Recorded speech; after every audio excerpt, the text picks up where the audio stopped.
तो 1400 वर्ष पूर्व एक बलात्कारी व्यक्ति जो आया था अपनी काम इच्छा को पूर्ण करने के लिए ऐसी ऐसी शिक्षाएं दी कि आज उसको मानने वाला प्रत्येक व्यक्ति माता और बहनों को खेती समझता है। अस्सलामुअलैकुम वरहमतुल्लाहि वबरकातुहू।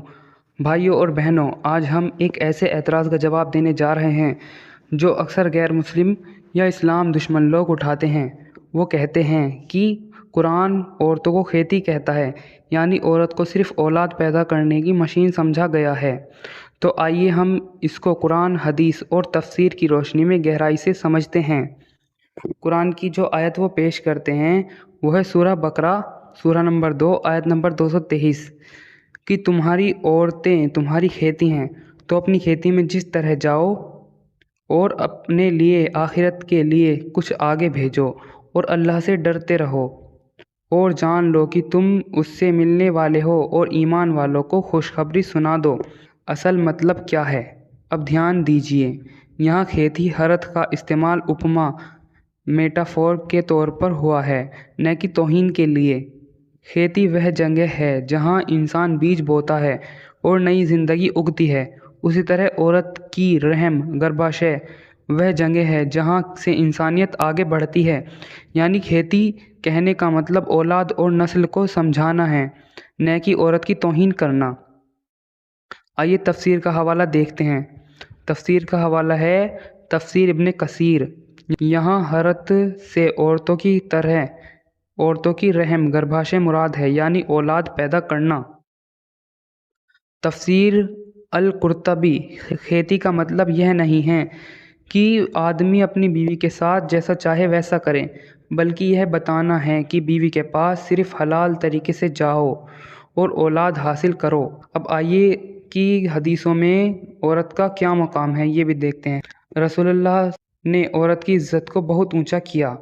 इसकी हदीस है सही बुखारी की कि सबसे अच्छा आदमी वह है जो अपनी बीवी के लिए सबसे अच्छा हो, और मैं अपनी बीवी के लिए सबसे अच्छा हूँ।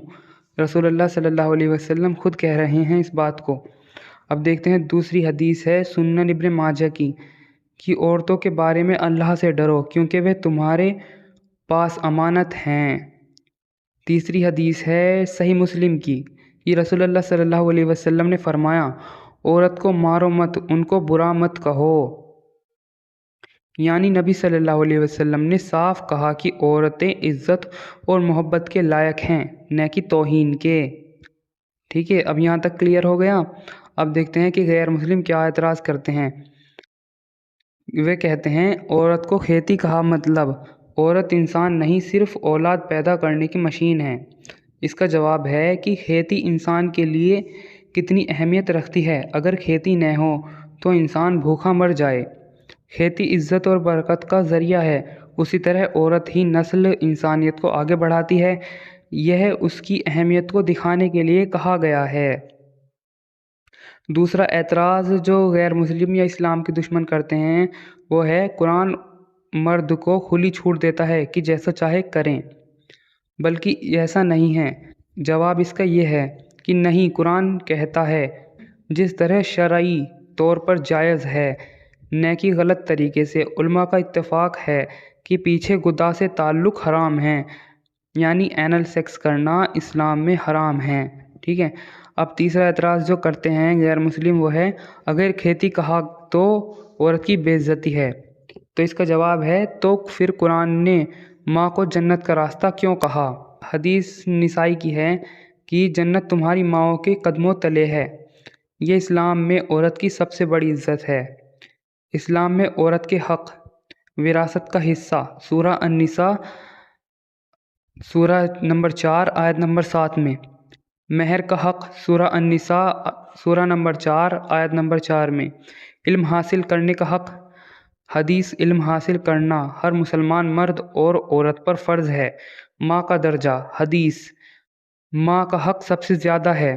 यह सब साबित करता है कि इस्लाम ने औरत को इज़्ज़त, हिफाजत और हक़ दिए हैं। नतीजा यह निकलता है।